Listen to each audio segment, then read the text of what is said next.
Hi, everybody. This is Non-Duality Talk for June 25th, 2015. I'm Jerry Katz. My guest is Israel Sushman. And Israel, I met Israel through his wife, who I interviewed, Nancy Murray.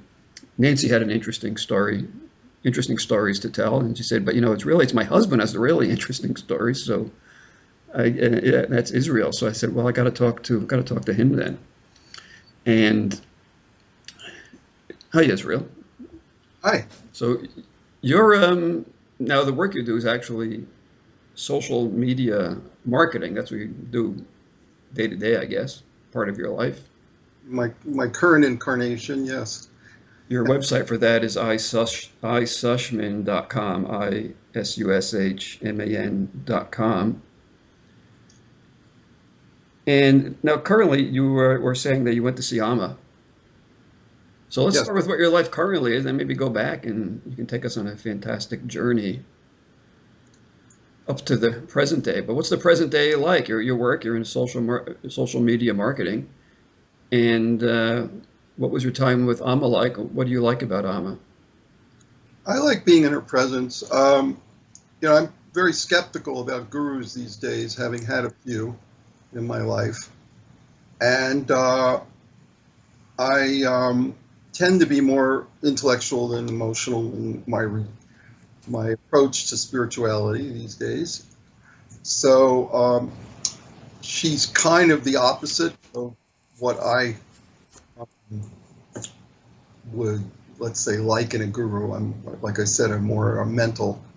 But she's the real deal, because when you get beyond the mind and you just sit with her, the feelings that come up, and they're not emotional, it's more spiritual, is one of transcendence and oneness. And when you get the hug from her, again, it's not a intellectual or mental thing that comes up for me. It's experiential, and I can feel the energy. And I can't describe it. I just know that it's something special and different from my normal experiences when I'm around her. And having meditated for many years, I can also attest to the fact that being around her makes it easier to meditate. And I can just sit for hours, whereas I could never do that at home by myself. So that's my experience of her. I mean, all the stories they have about her, they may be or may not be true. I don't know who she is or what she is. If I wanted to make a story about it, I would say that she's channeling some kind of divine energy, some higher, special, unitary energy. And it's coming through her more than it does most people. We met her in 88. I was in New Mexico the year earlier and was hanging out with an old friend of mine who I met in India in 72. And I'm sorry, when did you meet her? Because that year it got kind of her in 78. I'm in 88. 88. Yeah. Yes, I was told that I was, I found out about her through my friend in Santa Fe who runs a center for her, and he actually built an ashram on his land. I knew him from India back in the early 70s when I was with Muktananda in City Yoga, and he had a City Yoga center there in his house for years. And then the politics of City Yoga changed drastically after Muktananda died. And he met Ammaji through another friend who lived in Santa Fe or in the area. And he was so impressed with her, he put up the money for her to come to America. And he said she was amazing. So in 88, we went to Berkeley to see her in a room with about 50 people. Very small in those days. I'll go 50 people at once. Yeah, in somebody's living room in Berkeley. Now, the following year, in 89, we brought her to LA. We got the money together with another group that we were working with, a spiritual group, and we had some garage sales, and we paid for her to come and stay in our house and rented a hall up in Temescal Canyon here, and she was there with maybe, 500 people, which was a huge amount in those days. Now it's thousands. So and we should say that you are in Los Angeles or in the West Adams district. yes, Kind of Eastern Los Angeles, sort of. We're west of downtown, Oh, west but of downtown, not that far east. Okay. more near the USC area, Okay. about 2 miles west of downtown LA. It's an old area with beautiful old homes and fixer-uppers. Yeah. So, Yeah. So that's your.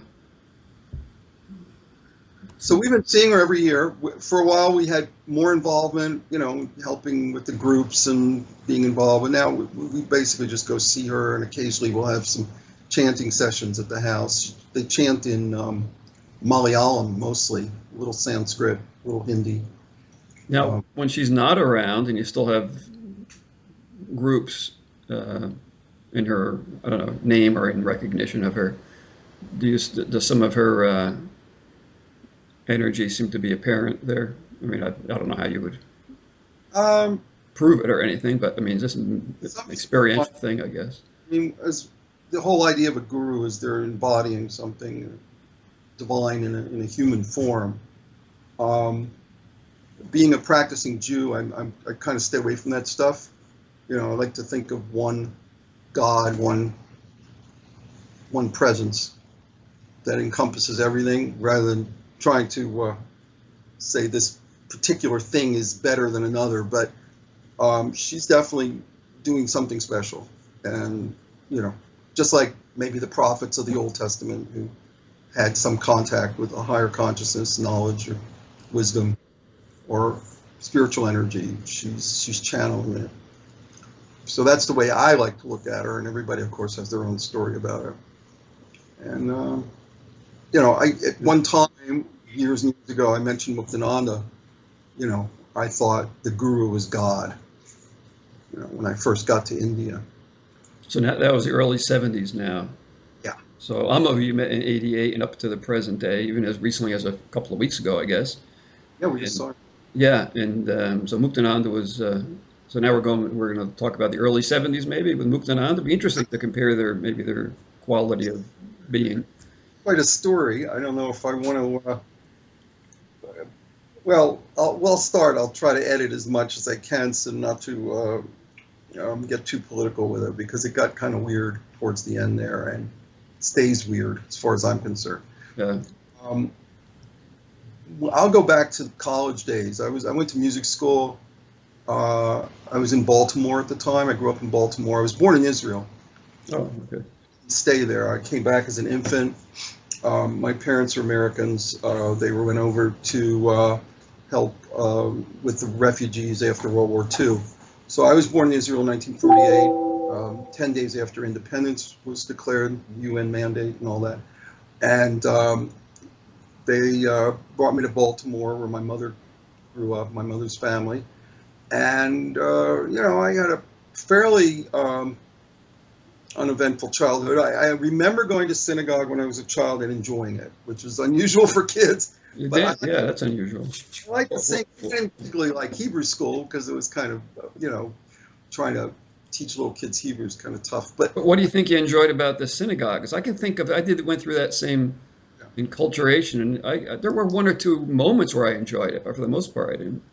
I used to go on my own when I was in elementary school. I remember walking there on Saturdays. My father wasn't particularly religious. He was very culturally Jewish because of the Zionism movement and, labor Zionist movement that he was a member of. But he didn't care that much about religion. He cared about the Jewish people. I just enjoyed the singing, the chanting. Okay, so you were a music student, yeah. Even though there was no live music in the synagogue, it was a cappella singing, no instruments. But I guess I don't know now. I mean, couldn't have said then that I could feel the energy of the prayers, but I felt some energy that I appreciated. Plus, I like the food. There was always good food. And, Yeah, food after community, and service. so it's fun. It's not a repressive religion. Nobody talked about hell or any of those kinds of things. So, and when I look back, I find that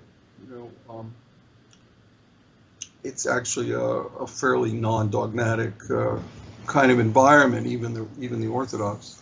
There's a lot of rules, but the theology doesn't have a lot of beliefs. You can believe what you want as long as you do what they tell you to do.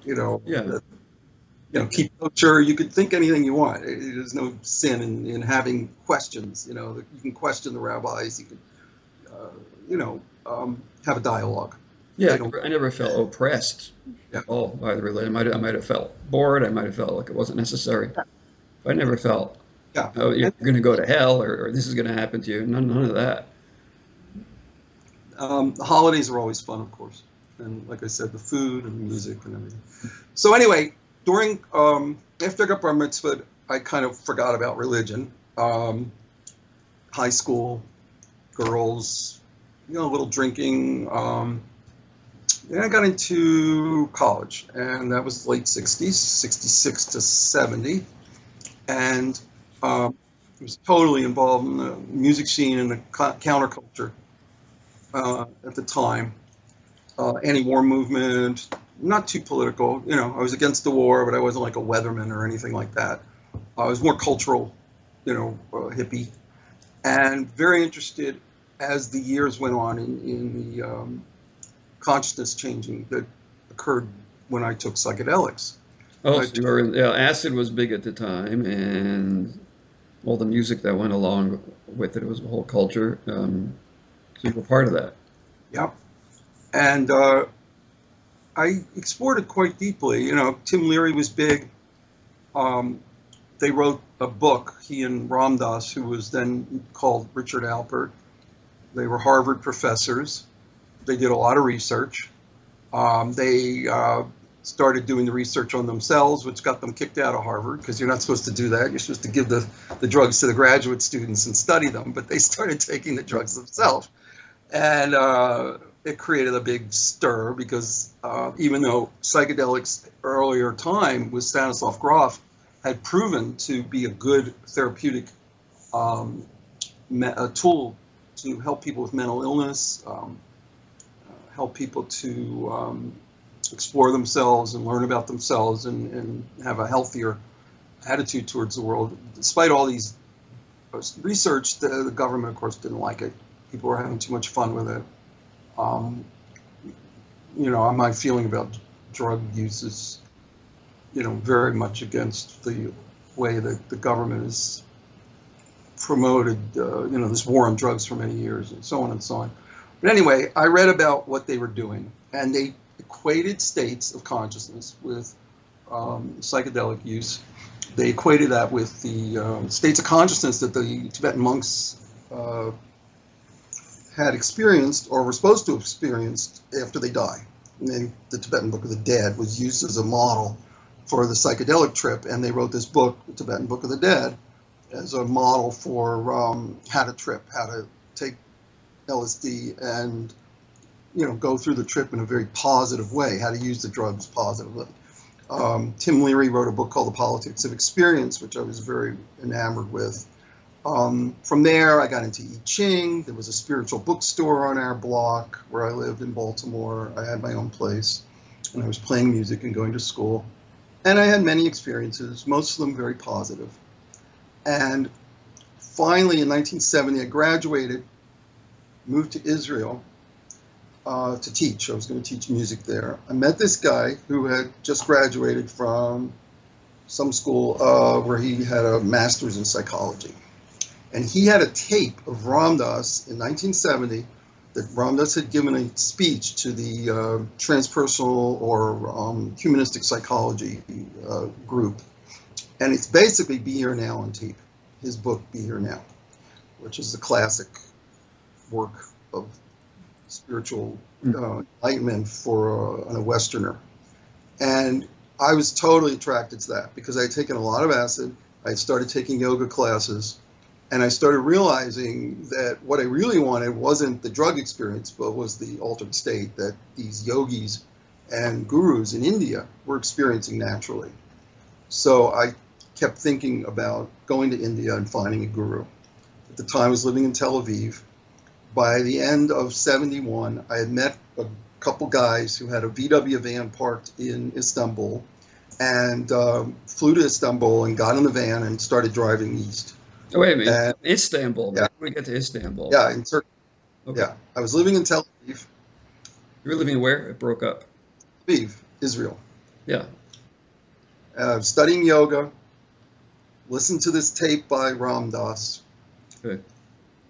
which was basically an audio version of Be Here Now before he published the book. It was his story. He met his guru.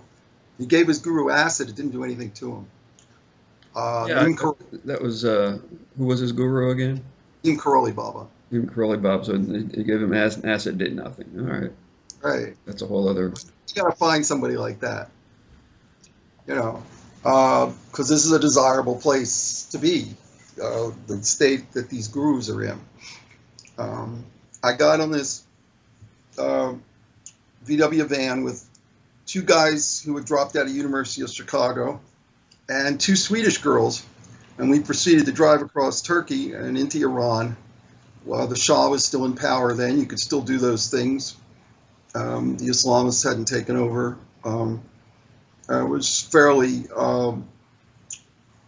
not completely open and liberal.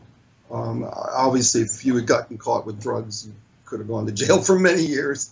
But we managed to avoid all that. We were mostly smoking hash at that time. And it took us 2 months. I left the group in Kabul, spent a month in Kabul, and finally took buses and trains into Pakistan over the Khyber Pass and into India. A lot of people did at that time. There were a lot of hippies going to India in the early 70s using that route. So got to Delhi, looked around, visited a couple ashrams, met the Hare Krishnas, wasn't impressed. Saw another guru, I forget his name now, it was in Hardwar. Finally ended up in Rishikesh at the Shivananda ashram.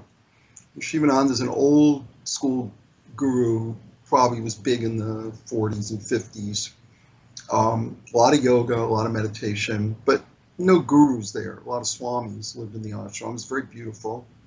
The banks of the Ganges up in Rishikesh. And, I said, I want a guru. I don't know why I said that, but I guess because of my model with Ram Dass's guru as a model, as an example.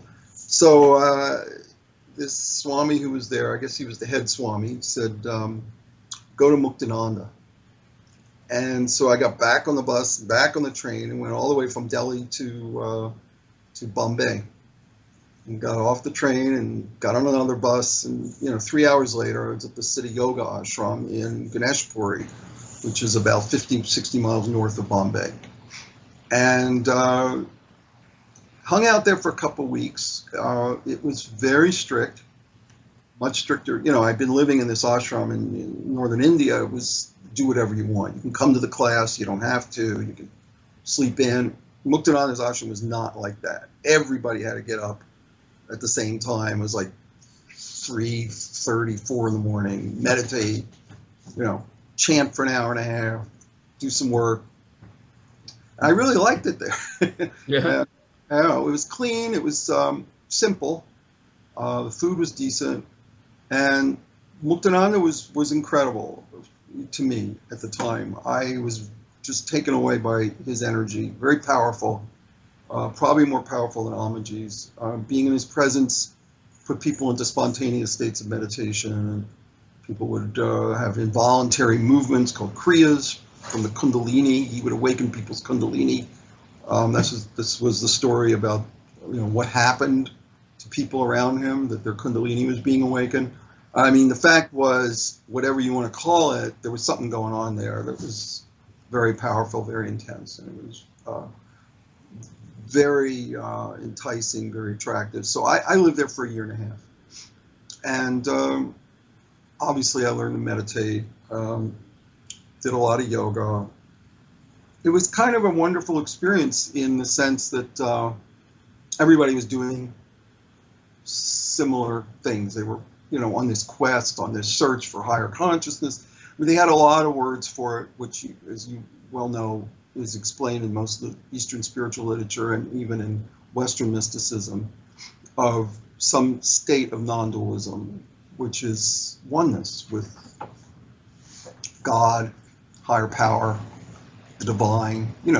Again, they're just words. But I experience these things. I experience out-of-body experiences, just bliss, chanting for hours. A lot of this, I think, was induced by the actual practices, because if you chant for hours, you get high. Although some people would get bored. So again, you have to, I guess, whatever you bring to the experience is what you're going to get out of it. Same thing with LSD, set and setting. If you're in a bad space, you're going to have a bad trip. If you're in a bad place, like in the middle of, a war zone, you're going to have a bad acid trip. If you're in the country and it's beautiful, you're going to have a good acid trip. A lot of it had to do with the setting. So the ashram was in a beautiful place. Everybody was doing the same thing, chanting, meditating, eating the same food. There's a certain result that comes out of that. And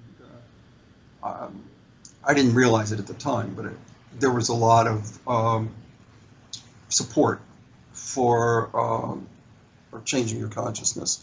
So I lived there for a year and a half and was totally devoted to Siddha Yoga and Muktananda. I had some skepticism because some of the people acted kind of dogmatic.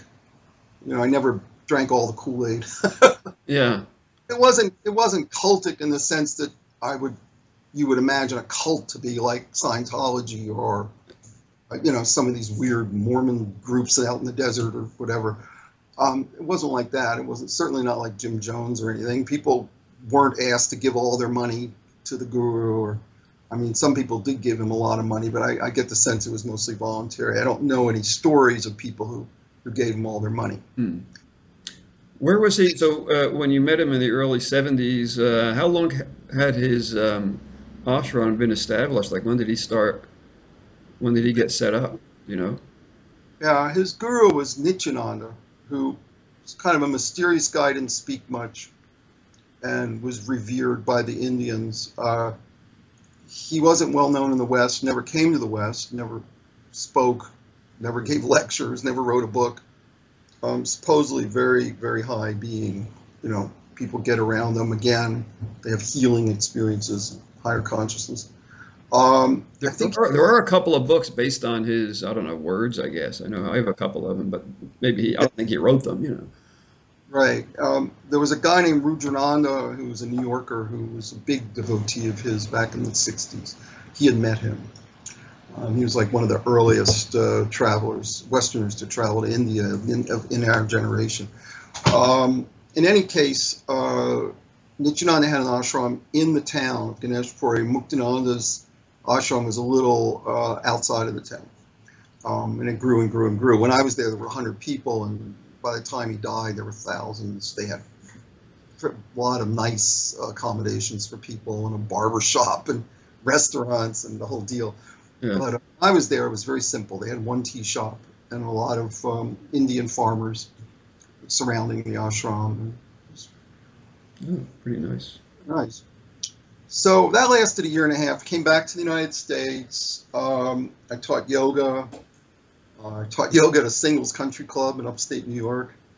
And I was very... Country club? It was a country club. Oh, yeah. Which one? It was Chateau de Ville in Valley. This is 1973. Anyway, I moved to New Mexico, where I met my friend, I mentioned before. Muktananda came to the U.S. on his second tour in 73. We drove out to see him in Oakland, spent a couple weeks, went back to Santa Fe, then I went to see him in Los Angeles. I traveled around a lot in those days. It's hard to keep track of all the places I was at, but I was mostly following him or staying in his ashrams. So I went back to New York. He had a Manhattan ashram. He was there for a while in the mid-70s. And of course, Oakland, where the ashram still exists. in Emeryville area there in the East Bay. A lot of moving around, a lot of I would say at this point, chasing something that I had left in India. What I found with not just me, but with a lot of people, that if you're not with the guru, you feel there's a lack, because you're kind of wanting that high, and it's like a drug. This is my interpretation with gurus. Even if they're authentic, even if they've never done anything unethical, which is, I feel Amma is pretty ethical, but they belong to these big organizations. So I found that either organization starts getting into things it shouldn't, like unethical money transactions, business deals, whatever, or the gurus themselves do things. And this is what we found out in the late 70s that Muktananda was having sex with his devotees, even though he preached celibacy. Now, I'm not telling anything new here. I hope I don't get sued by them, because they have a tendency to sue people, the current organization. But this is a fact. It's been documented. There was a New Yorker article that came out around that time in the late 70s about him and his organization. It might have been in the early 80s. I can't pinpoint the date. Anyway, he died in 82. In between that time, in the late 70s, when I was traveling with him in 82, I left the group and moved up to Topanga and went the other 180-degree extreme. I went from, living a very pure life and got into a whole other lifestyle where I went to a party after back to LA. I'd been living in Oakland at the time, or in the Bay Area, and moved back to LA. I went to a party and someone gave me a couple lines of Coke and some Quaaludes, and I was off in a whole different direction for about 5 years. So, yeah. for how long? About 5 years. Oh, really?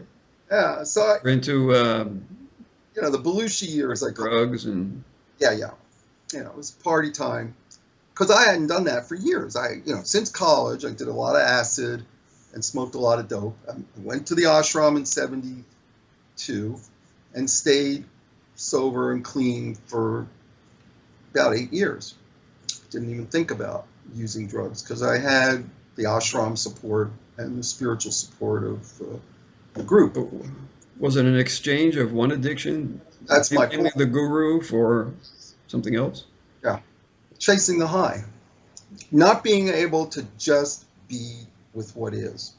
I wanted something special, different. The positive experience versus the negative experience. So this feeds very nicely into non-duality, because for me, non-dualism is accepting what is. So in any case, I had a lot of problems around that, as one does when one takes a lot of drugs, and had a lot of experiences, and a lot of it was fun, but it eventually, became what they call in 12-step program, which I'm in, incomprehensible demoralization. I reached my bottom, let's say, or I reached one of my bottoms. I've had a few. I moved back into the ashram in 82 in the summer. My current wife, Nancy, moved there 2 weeks before Muktananda died, and that's when we met, 2 weeks before he died. So I feel like there was some kind of serendipity or karma going on there, a little fate involved, because I bottomed out and wanted to get sober again, and I went back to the ashram. That's the place I knew. I'll put this in here since I'm thinking about it. I don't want to forget it. Carl Jung said that if one wants to get sober, you need a spiritual solution. And he even used a Latin term, spiritus contra spiritum, which is spirits overcome spirit. Drink. He wrote this to the founder of AA in a letter back in the 30s or early 40s, the founder of AA, Bill Wilson. And that's one of the main reasons that 12-step is considered a spiritual program, because only a spiritual program can get people sober. So I see this as a total continuity with my life, that that wanting peak experiences, wanting something special. Music, of course, did it for me, and drugs did it for me, and being in the ashram and being around gurus did it for me, and of course, drugs and alcohol did it for me. Everybody's seeking this. I mean, Jung elaborates on it in other areas, that everybody's really seeking God, but they do it in many different ways. Some people want to make a lot of money and, be successful. Other people, it's sex and, whatever. So everybody has their thing. But even spiritual seekers get stuck. Another point, when it becomes an addiction, And what do you do when there's no chanting? What do you do when you got to take out the trash? That kind of thing. That's where the non-dual teachings come in. But I had been exposed to the non-dual teachings. I mean, I had read Nisargadatta and Ramana Maharshi, a little bit of Vedanta, Shankaracharya. So I knew that intellectually, but I couldn't keep a spiritual state in a non-spiritual setting, like 9-to-5 work. It's a big problem for people. That's a big thing. Yeah. It had to be some special thing. So anyway, eventually I got into 12 steps. I got married. I had a kid. Yada yada. Got jobs. Settled down. Finally stopped, floating around. Worked in the corporate environment. Got into computers, which can also be a major drug addiction. Electrons, as Tim Leary used to call them. We traded molecules, which are drugs, with electrons. For electron. Computers. And raised a child. Been through a lot with my wife and I, mostly working on ourselves. The adventure has been working on ourselves through 12-step work, through Judaism, through, I love studying Judaism. I love Kabbalah, which is fascinating and very mystical. And keeping our roots with the Eastern traditions, as I mentioned when I started out with Ammaji. We weren't really into gurus for quite a while there, between Muktananda and Ammaji. I'm very skeptical when we met her, but our approach to her is different. We don't follow her all over the world. We don't live with her. We don't, we're not in our 20s anymore. So even in the late 80s, we had a family. We hadn't had my son yet, but we had jobs, and we weren't about to run off to India with a new guru. So our approach to her is a little different. We don't see it as the ultimate, absolute answer to all our problems, as some people.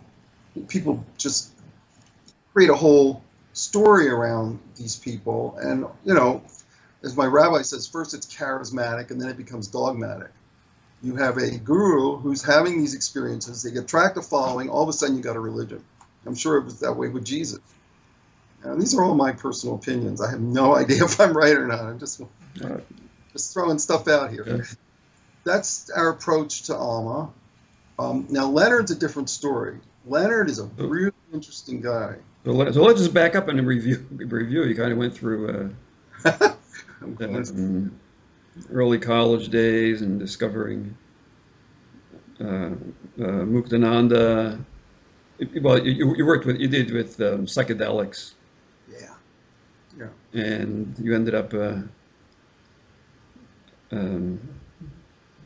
Muktananda's ashram, and or before that you were in India and doing all that, Istanbul, and that entire trip with the VW bus, and discovered Muktananda. Ammaji comes into the picture, raise a family, Judaism, and so, we can talk more about all those things. But Leonard Jacobson, you want to talk about?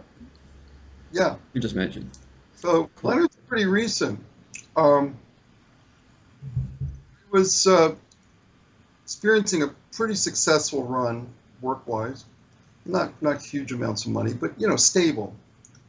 Regular job, satisfying work. My wife had a good job, and I got sick. I had Hep C from way back, from the 80s, when I used to do a lot of coke, and because hepatitis C. Hepatitis C, okay. I got that from injecting cocaine. I used to shoot it, and didn't know about it till '96. and didn't seek treatment until 2011. I was waiting for some cure. I didn't want to just take interferon, which is the traditional treatment. It doesn't work for most people. At least it didn't. Now they have new stuff. I got into a clinical trial. Coincidentally, I just left my job in 2011 and took the interferon, made me extremely sick. So I went through not just a physical crisis, but a spiritual one. Because in order to deal with being sick 24/7 for 6 months, I had to let go. I just had to just say, I can't control this situation. I'm just going to surrender to it. And surrender is a big deal in spirituality. It was a big deal in the guru thing, surrender to the guru, do what the guru tells you, guru-disciple relationship. Don't ask questions, just surrender. You see that in Zen Buddhism, with the relationship with the Roshis and the various teachers in the East. And you see it in 12-step too. Acceptance is the key, is the solution to all my problems today, is a line from the big book. Acceptance of what is going on. And the serenity prayer, grant me the serenity to accept the things I cannot change, courage to change things I can, and the wisdom to know the difference. So this is part of the third step. And in AA, where you've given your will and your life over to the care of a higher power as you understand a higher power. And I really experienced this, that I'm just going to lie here and be sick. I'm not going to wish it was different. I'm not going to bother my head with thinking it should be otherwise. This is the way it is. I'm going to accept it. And it's very liberating to have that kind of an attitude. And right around that time, after I got better, like within weeks after the treatment ended and I started feeling better, I met Leonard. And so, again, it's some kind of a coincidental, synchronous event going on here. And I feel like he embodies that. And so simple and so basic. He's a Melbourne lawyer. He's Jewish, or he grew up Jewish. He impressed the hell out of me. That's all I can say. He what? He impressed the hell out of me. I never met anybody like that who wasn't a, specially clothed person coming from an exotic place, which is what most Westerners envision when they think of a teacher. He's wearing orange, he's wearing white, he's got a beard. He's a guy, he's a lawyer. He had experiences. He's been teaching for a while. His way of teaching is very, it's kind of like a combination of Ramana Maharshi and Fritz Perls, if you've ever done any Gestalt, because his groups are very intense. And stuff comes up and people cry and he works with them personally. So he's not just a lecturer. And he has this uncanny ability to pull stuff out of people where after they've had this little session with him, their stuff is gone, their whatever it is that's an issue for them, that's been bugging them for years. So there's a lot of healing psychologically around him, which I find very attractive because a lot of the Eastern methods, a lot of the Eastern groups don't deal with people's personalities and psychologies. They just want to have a high spiritual experience, which is, like I said earlier, is kind of an addiction. You're not dealing with your stuff, and you have to clean your karma as far as I'm concerned. You see that in 12-step. You go through the steps, you clean your karma. Leonard does a similar thing. You find it in Judaism a little, like on Yom Kippur, where you examine yourself. You're like, oh, look how I'm treating this person. Look what I'm doing with this person. You see that a lot in 12-step. And Leonard, it's more basic. It's nonverbal. Things come up, people start crying. You could say it's from their past life or their childhood. And he has a whole methodology or a whole explanation of why this is. It's in his books, and I don't want to spend the time explaining it in detail, but the fact is I just experienced some great things around him, and the bottom line is I can do this stuff at home. I don't need to be around him. He doesn't have people living with him. He lives in a house, and he goes to the store, and he doesn't have like an entourage or a group of people serving his every need. And that's very attractive to me, to have a teacher like that. And yet I feel like he's tapping a really deep place, a really core place, just like Ammaji, without all the spiritual, trappings and costumes, and all that. So I'm obviously eclectic here, because I go to synagogue every week. I go see Ammaji. I do the workshops with Leonard. I read his books. I also have a great interest in politics and philosophy, which I got from my rabbi, how to think, how to Enlightenment philosophers like Kant and Socrates and Plato, and which I never studied before. So that's what I've been getting from my Jewish practices, especially. Yeah. What else can you say about your rabbi there? Because he's one of your teachers, and what's his name in the name of the synagogue? I know that, Rabbi Finley, Mordecai Finley, yeah. F-I-N-L-E-Y. He's with Or HaTorah, OHRHATORAH in Los Angeles.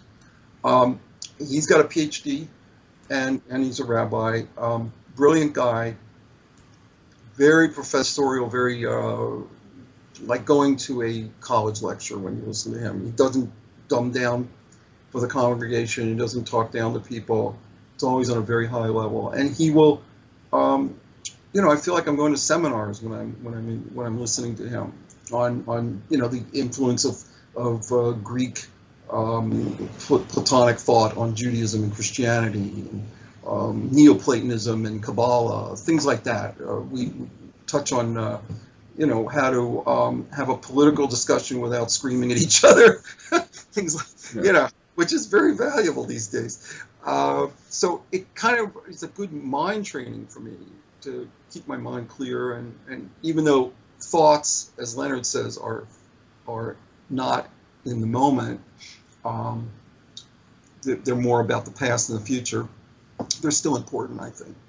And I don't want to just give my critical thinking abilities up to having a non-thought experience, which is great, but you have to live in the world of time, and everybody else. Most people are unconscious, I think, and we have to deal with them. So the mind is needed. So it's important to keep your mind sharp and clear, and not let your prejudices. I try to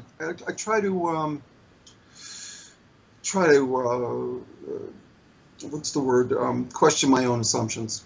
So I'm not always getting into one dogmatic viewpoint or another. Because to me, politics and religion, people just attach themselves to a belief system because it makes them feel safe, and that's it. There's no, if someone presents them with a fact that contradicts their belief, they'll find a way to ignore it, explain it away. And it's one of the big problems in the world. People get polarized. They identify with a certain group, like there's identity politics. And you see the eventual, worst case scenario is ISIS and, fundamentalism and wars and all that. Or, Rabbi Finley is Rabbi Mordecai Finley. I'll leave a link. Yeah. Has some videos on YouTube of him speaking, and I actually included one on Nancy Murray's interview, because she talked about him. Right. And so on her interview, there was some extra time left, and I included one of the rabbi's talks. And he's a great speaker. Yeah. And like you said, he has, this, reasonable, intelligent mind that, like Ammaji or Leonard Jacobson is fine to align with. Like I said, this is what I see what you do. Apparently, you've aligned yourself with people of kind of different natures. Yeah. Who offer something tremendously valuable to you. Yeah. Yeah, I find it, I'm 67 now. After all these years, I've been able to open up and not just be, at first it was all about being a musician, being a hippie, and then it was all about being an ashramite. It's always identifying with some group or persona or, projection of my personality. And now it's like I go to AA, I see guys that, don't have any interest in Eastern philosophy, but they've managed to turn their lives around. They don't eat organic food, and they're guys from prison and stuff like that, and people have really tough lives. I grew up in a middle-class Jewish family. I never had any violence around me or anything. My parents didn't beat me, and I go to AA. I'm total opposite. Meet people in horrendous situations when they were kids. Or I go to synagogue and I meet people that are very successful, very wealthy. There's a lot of big shots that come, and you find that in a lot of big cities, synagogues like that, where there's the movers and the shakers, or the ganzemachers, if you want to call them.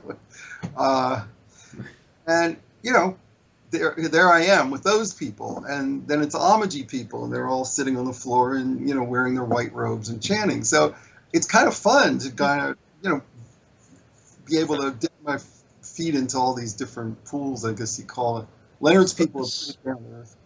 Different social groups. Now you're in social media marketing, so maybe you have a keener awareness of how the social groups differ with Leonard and Ammaji and the synagogue. Yeah, we just finished working with Bhakti Fest. They decided to take their social media in house, but we've been working with them for 3 years, and that's a whole group where the people that love to chant, they love the kirtan. Bhakti Fest.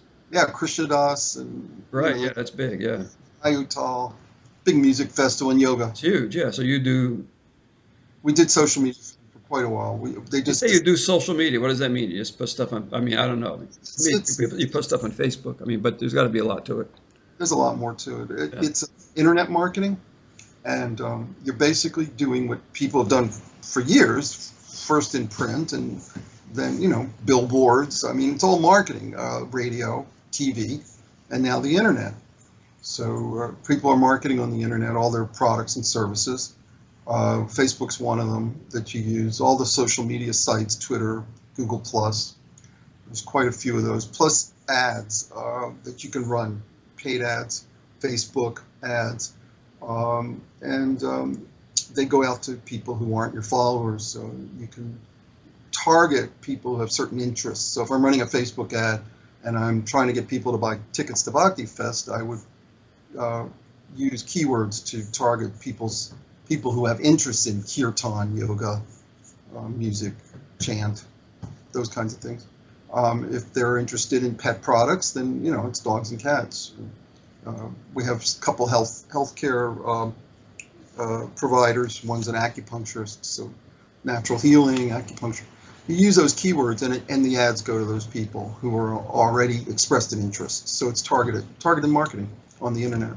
And your website for that is isushman.com. We're talking to Israel Sushman.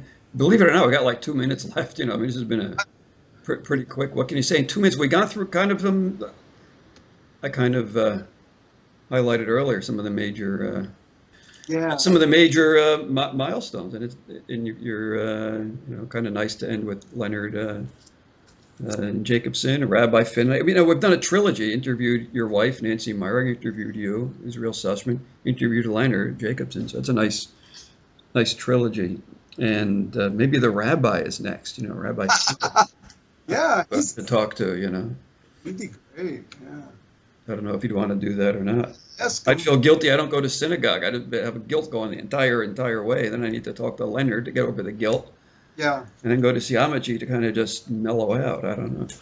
I mean, we all remember it from the 50s when it was kind of boring and did not deal with a lot of the spiritual stuff, the core, juicy spiritual stuff that the Hasids have had. But you have to be Orthodox to do that. Most of us were not Orthodox when we grew up. And they kind of ruined it for us. I mean, I got a lot of Episcopalians probably feel the same way. That's why they became, holy rollers or whatever. We were looking for that spiritual energy, and that's why we all went to India and became Buddhists and Hindus. There's a lot of Jews. But you're saying Judaism now, some synagogues do offer more of that spiritual component. The Kabbalah and the spiritual, the Hasidic philosophy, which is much more spiritual, and without the rules, you can go and enjoy the study and the learning, and get something out of it now. It's more accessible. Well, you gave people a lot of opportunities here, whether they want to, take up Judaism or just Jacobson, laterjacobson.com. He was great. You did a great interview with him. People can access Ammaji. 12-step And program. Try them all. thank you very much. Take care. Bye-bye. Bye.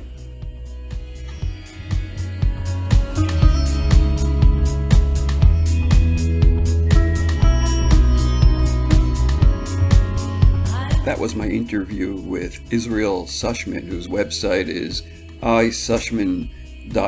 He's a consultant for social media marketing. Real interesting hearing about all of the avenues that Israel explores, including 12-step program, his Rabbi Mordecai Finley, Leonard Jacobson, Ammaji.